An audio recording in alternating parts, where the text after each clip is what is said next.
الطلاق مرتان، فإمساك بمعروف أو تسريح بإحسان.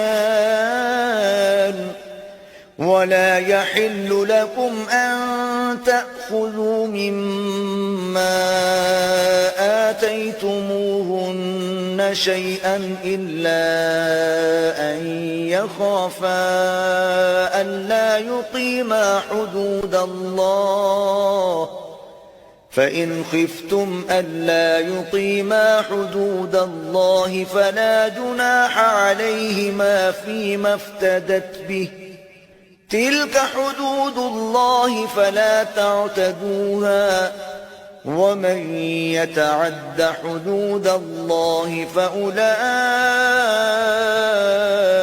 هم الظالمون. طلاق صرف 2